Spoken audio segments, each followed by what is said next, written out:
Hey guys, how are ya? Oh my God. Oh, hey, how are ya? Oh yeah, Tanker. Ooh, good doggy baby. Nice, Tanky, good. Hi. Hi. Nice. Oh, you're so cute. Hi. Good. Can I pet him? Hey, bud. That's all right. You're doing great. Big Hey. guy. You're doing good. I'll go this way. Walking backwards. And I come right back like this.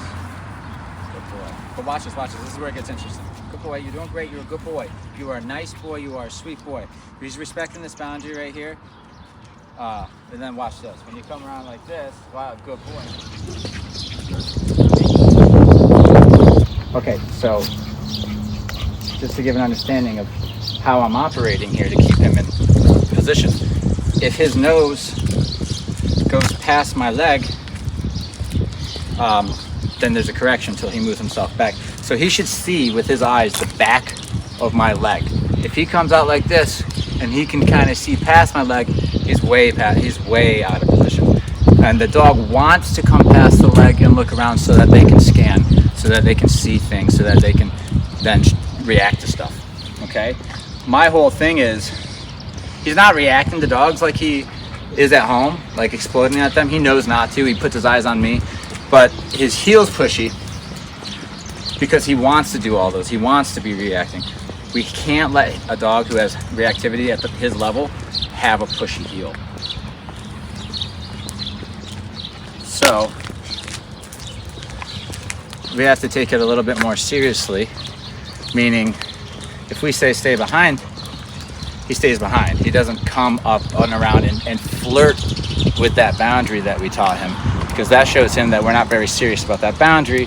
So then he's then progresses to something more, another behavior that we don't like, which is reacting. If he has to worry about this position the whole time, and he's not even allowed to go an inch in front, he's not going to think that he's allowed to react to another dog. Okay?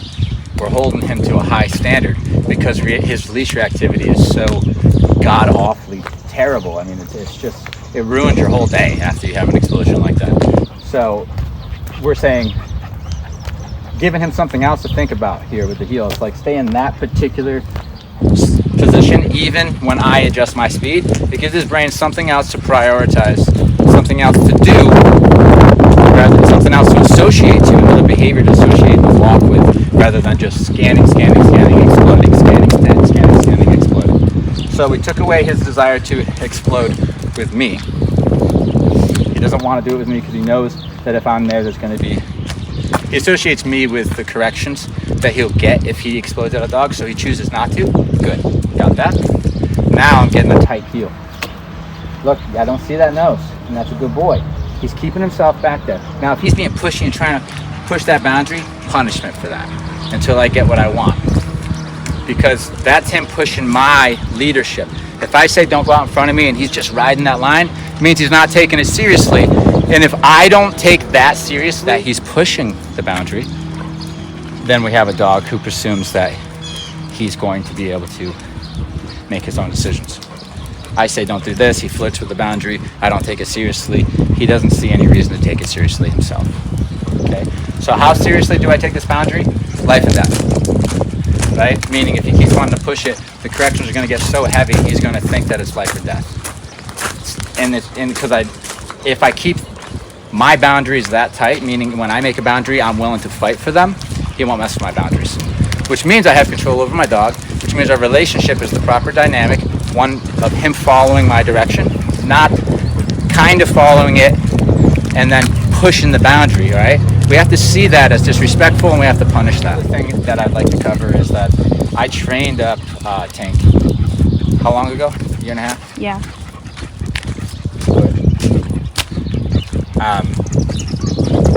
And he never redirected on me. So when I first met him, he didn't redirect upon heavy corrections too. Never redirected. What's interesting is that he redirected on his owner. I don't believe he got her, did he? But he was, bitey. And he's done the same to me since he's been back after being corrected. here since he's been back. But the thing is that was learned from board and train till now. He learned that stopped the heavy corrections. Meaning he was training his owner, if you correct me heavy, I'm going to correct you. So she stopped, this is what I'm guessing, the correction stopped happening as heavy to the point where he might even push back on just low numbers. So he found out that if I correct you for correcting me, you correct me less. What he really needed to find out in that moment is if you correct me for correcting you, it gets worse for you. And that's what I taught him. When he came back this time and he said, I want to redirect on you for correcting me, I said, okay, it gets way worse when you do that.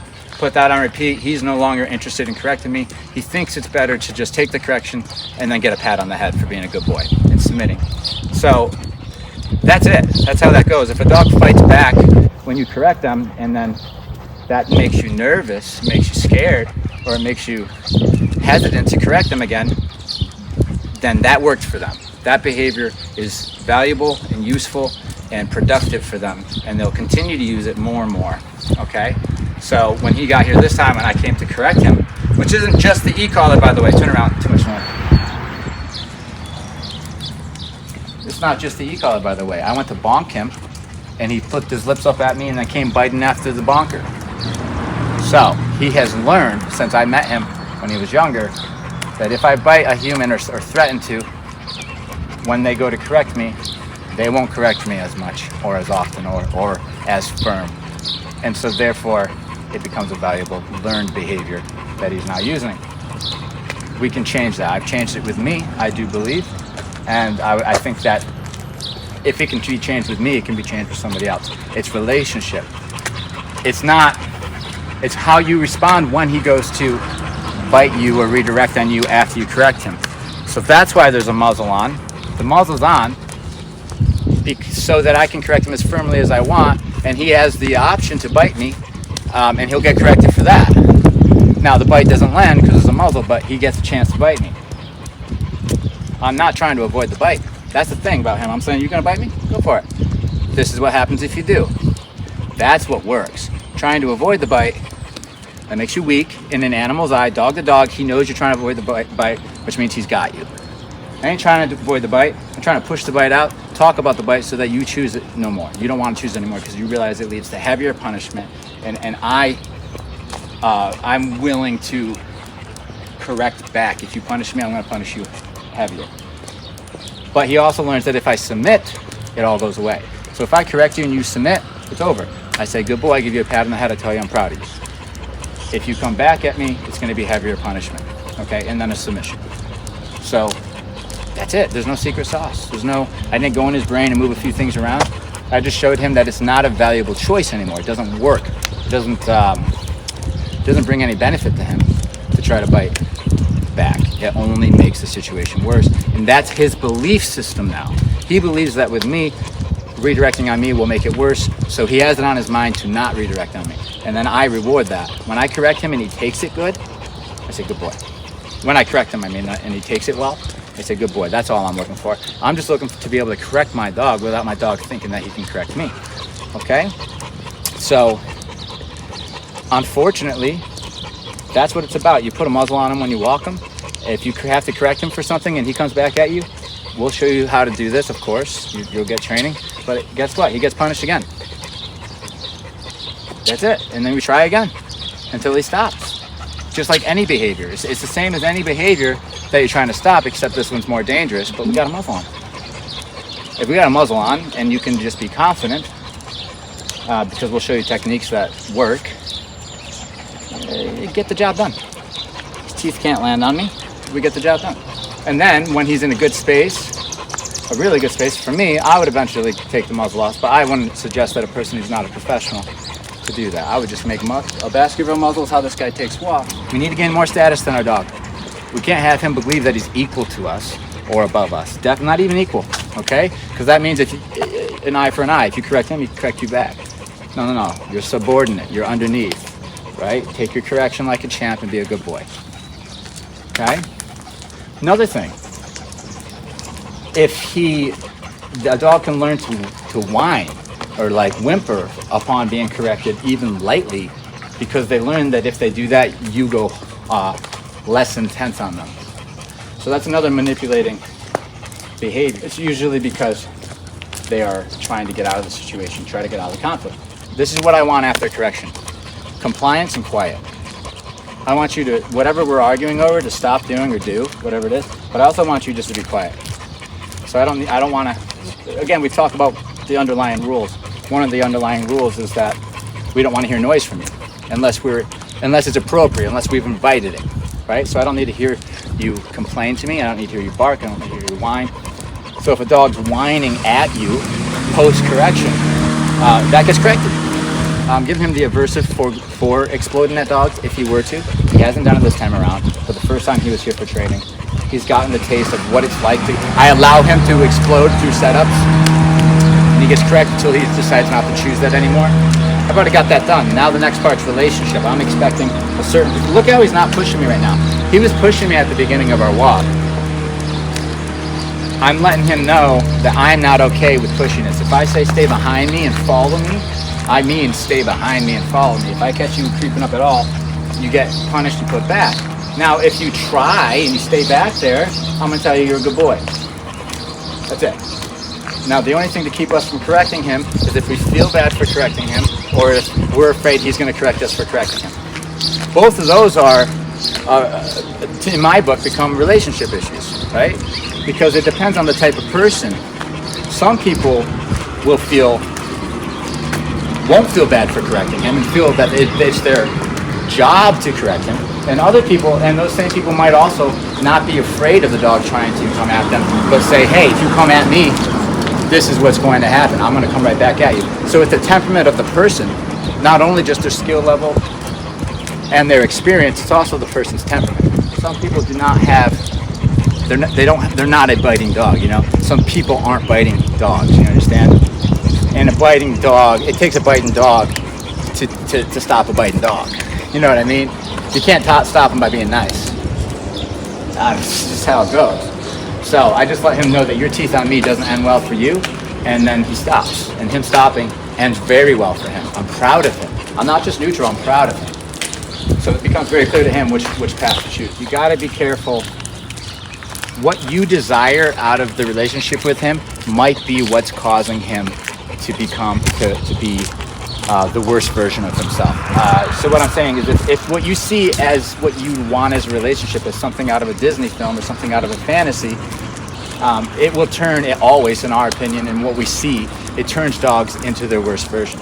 Like this, what we call love, creates aggressive dogs. So, but if you can change, it's all perception. If you change your mind that leading is loving, then you're like me. I feel like every time I correct him and put energy into creating a good companion, that's because I love him. Where a lot of people would say, I don't correct him physically because I love him. If they view what we perceive as love and niceness, they perceive as weakness. So they feel like they can make their own choices on how to respond to certain situations. We go into a relationship with a dog with a romantic idea of what they're going to be rather than the reality of what they really are, and that creates a lot of issues. And then we say we're just going to show this dog so much love and care so that it turns out a good dog. But it turns out is dogs need, especially when they're living in the human world, they need to be told no, and they need to learn that if they push the boundary of no, they will be punished, because that's what domesticates them. We're domesticated because we can understand rules and we can act accordingly because we know there's going to be consequences. We're not domesticated as humans here because everybody loves us. We're domesticated because there's consequences for doing wrong things. So we need to domesticate our dogs by giving them consequences for doing things that are inappropriate, right? Yeah, so the lack of discipline and punishment disguised as love is creating unstable dogs that have symptoms that everybody's needing help with. Like I said before, these are wild animals. They're not wild, they're living in our house, but they have the genetics of primitive animals, and they operate that way. They don't operate with the mindset of the average person who's walking around the world today. We are much more political and less primitive, right? These guys are still primitive. Their language is this: if you don't like it, tell me you don't like it. And if I continue to do it, punish me and I'll stop. That's how it goes. But they also say this, while you try to punish me, I might want to fight you just to see if I can win, because if I can win, this ain't happening again. But if I can't win, I'll submit and give it to you, and you can call the shots. This is part of the ritual of creating a follower. Most every dog fights for their freedom to choose how to respond to any given situation. Creating a follower is a dog who submitted that privilege to you. They allow you to decide how to react. So if a person comes in the door, if a dog walks down the street, instead of them just reacting by barking or doing whatever, they stop and they look at their handler or owner to say, how should we deal with the situation? Because you are in the position to decide that. Now, you're not gonna have a conversation with your dog verbally like this, saying, okay, we need to sign the contract, I'm the leader, you're the follower. What happens is this, imagine it this way. Every dog in the pack's gonna try to lead. If they're not corrected for trying to lead, then they're gonna continue to try to lead. If they're corrected successfully for trying to lead, they will fall back into a follower position. And if they're rewarded for being a follower, they will lock into that position, and that's where they will live within your pack. That's a mindset that listens a hell of a lot better than a dog who's trying to decide and lead a situation on their own. Good boy, big guy.